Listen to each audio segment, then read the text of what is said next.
Madam ಈಗ FIR ಅಲ್ಲಿ ನಿಮ್ಮ ಮನೆಯವರ ಹೆಸರು ಕೂಡ ಹಾಕಿರೋಂಥದ್ದು, ಸೊ ಅದ್ರ ಬಗ್ಗೆ ಹೇಳೋದಾದ್ರೆ ನೋಡಿ ಮೇಡಮ್, ಈಗ ಫ್ಯಾಮಿಲಿಗೂ ಅವಳಿಗೂ ಅವಳ ಫ್ಯಾಮಿಲಿ ನಮ್ಮ ಮನೆಗೆ ಬರ್ತಿದ್ಲ ಅಷ್ಟೇ.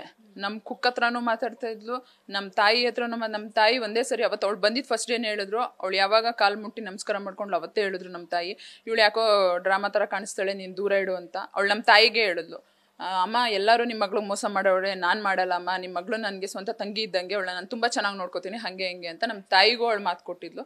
ನಮ್ಮ ಫ್ಯಾಮಿಲಿನಲ್ಲಿ ಬೇರೆ ಅವ್ರು ಯಾರ ಜೊತೆನೂ ಇವಳಿಗೆ ಕಾಂಟ್ಯಾಕ್ಟೇ ಇಲ್ಲ. ಈಗ ಅದೇ ವಿಷಯವಾಗಿ ನಾನು ಅಲಿಗೇಷನ್ ಸ್ಟಾರ್ಟ್ ಮಾಡಿರೋದು. ನನ್ನ ಜೊತೆ ಅಟ್ಲೀಸ್ಟ್ ಮಾತಾಡ್ತಾ ಇದ್ಲು, ನಾವಿಬ್ರು ಜೊತೆಗೆ ಓಡಾಡ್ತಾ ಇದ್ವಿ, ಜೊತೆಗೆ ಇರ್ತಿದ್ವಿ, 24 hours ಜೊತೆಗೆ ಇದ್ದೀವಿ. ಅವಳ ಕಷ್ಟಕ್ಕೆ ನಾನಾಗಿದ್ದೀನಿ, ನನ್ನ ಕಷ್ಟಕ್ಕೆ ಅವಳಾಗಿದ್ದಾಳೆ. ಬಟ್ ಅವ್ರಿಗೂ ಇವ್ರಿಗೂ ಯಾವುದೇ ರೀತಿ ಅಟ್ಯಾಚ್ಮೆಂಟ್ ಇಲ್ಲ. ಮೇಡಮ್ ಇನ್ನೊಂದು ಅಣ್ಣ ಮಹೋತ್ಸವ ಮಾಡ್ತಾ ಇದ್ರಿ ಹೇಳೋದಾದ್ರೆ ಈಗ ದೇವ್ರು ಮಾಡೋದು ತಪ್ಪು ಅಂತ ನನಗೆ ಗೊತ್ತಿರ್ಲಿಲ್ಲ ಮೇಡಮ್. ಈಗ ನಿನ್ನೆಯಿಂದ ಎಲ್ಲರೂ ಕ್ವಶನ್ ಕೇಳ್ತಿರೋ ನನಗೆ ಗೊತ್ತಾಗ್ತಾ ಇದೆ.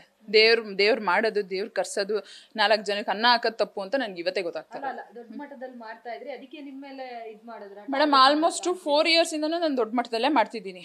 ಆ ಇಯರ್ಗೆ ನನ್ನ ಕೈಲಿ ಏನು ಸಾಧ್ಯ ಆಗುತ್ತೋ ನಾನು ಅಷ್ಟು ಮಟ್ಟಿಗೆ ದೊಡ್ಡ ಮಟ್ಟಿಗೆ ಮಾಡ್ಕೊಂಬತ್ತೀನಿ 4 years ಇಂದನೂ.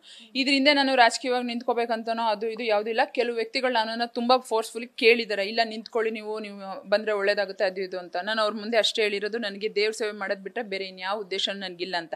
ಇವನ್ ಇವಳೇ ಕೂಡ ನಾನು ಕೇಳಿದಾಳೆ, ವನಿತಾ ಐತಾಳವ್ರೆ ನಾನು ಕೇಳಿದಾರೆ, ಹಿಂಗೆ ನೀನು ನಿಂತ್ಕೋಬೋದಲ್ಲ ಹಂಗೆ ಹಿಂಗೆ ಅಂತ. ನೋಡು ನನಗೆ ರಾಜಕೀಯವಾಗಿ ಇಂಟ್ರೆಸ್ಟ್ ಇಲ್ಲ, ಬೇಕಾದ್ರೆ ನೀನು ನಿಂತ್ಕೊ ಅಂತ ಹೇಳಿದ್ದೀನಿ. ಅವಾಗ ಅವರು ಆಯಿತು ನಾನು ನಿಂತ್ಕೋತೀನಿ, ನನಗೇನು ಸಹಾಯ ಮಾಡು ಅಂದಿದ್ದಾರೆ. ಆ ಟೈಮಲ್ಲಿ ಈಗ ಲಾಸ್ಟ್ 2024 ಜಾನ್ವರಿನಲ್ಲಿ ಅವ್ರನ್ನ ನಾನು ಕಾರ್ಪೊರೇಟ್ ಎಲೆಕ್ಷನ್ಗೆ ನಿಲ್ಸೋಕ್ಕೋಸ್ಕರ, ನೀನು ಇವಾಗಿಂದ ಓಡಾಡು, MP ಎಲೆಕ್ಷನ್ಗೆಲ್ಲ ಒಳ್ಳೇದಾಗುತ್ತೆ, ನೀನು ಸ್ವಲ್ಪ ಹೈಲೈಟ್ ಆಗ್ಬೋದು ಅಂತೇಳಿ ನಾನೇ ಕೆಲವು ವ್ಯಕ್ತಿಗಳನ್ನ ಪರಿಚಯ ಮಾಡಿಕೊಟ್ಟು ಅವ್ರನ್ನ ಏರಿಯಾ ಪೂರ್ತಿ ಓಡಾಡಿಸಿದ್ದೀನಿ. ಎಲ್ಲ ಅವ್ರಿಗೆ ಅದಕ್ಕೇನೇನು ಖರ್ಚಾಗುತ್ತೆ ಅದನ್ನು ಕೂಡ ನಾನೇ ಮಾಡಿದ್ದೀನಿ. ಮೇಡಮ್ ಇನ್ನೊಂದು ಅಲಿಗೇಷನ್ ನಿಮ್ಮ ಮೇಲೆ, ಮಂಡ್ಯದಲ್ಲೂ ಕೂಡ ನಿಮ್ಮ ಮೇಲೆ FIR ಹಂತಕ್ಕೆ ಹೋಗಿತ್ತು. ಯಾರು ಈಗ ಯಾವ್ದ್ಯಾವ್ದೋ ಸೆಟ್ಲ್ಮೆಂಟ್ ಮಂಡ್ಯದ್ದು ಹೇಳ್ತಾ ಇದ್ದಾರೆ, ಮೈಸೂರ್ದು ಹೇಳ್ತಾ ಇದ್ದಾರೆ, ಇದೆಲ್ಲ ನನಗೆ ಹೊಸ ನ್ಯೂಸ್ಗಳು ನನಗೂ ಬರ್ತಾ ಇರೋದು.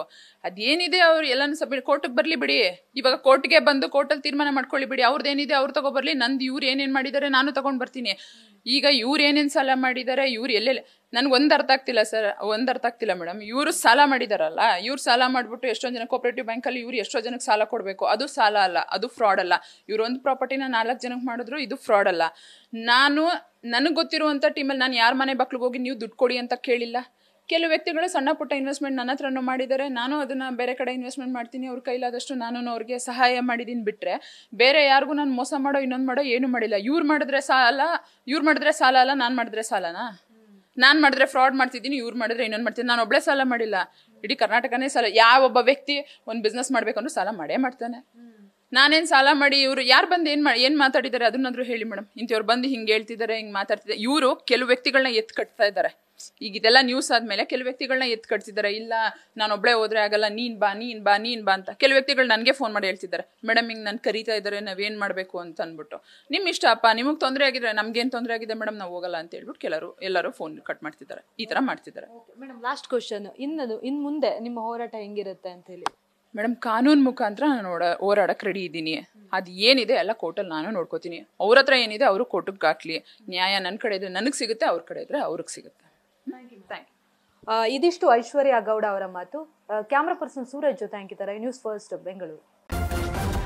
ನ್ಯೂಸ್ ಫಸ್ಟ್ ನಿರ್ಭೀತಿಯಿಂದ ನಿಮ್ಮ ಪರವಾಗಿ.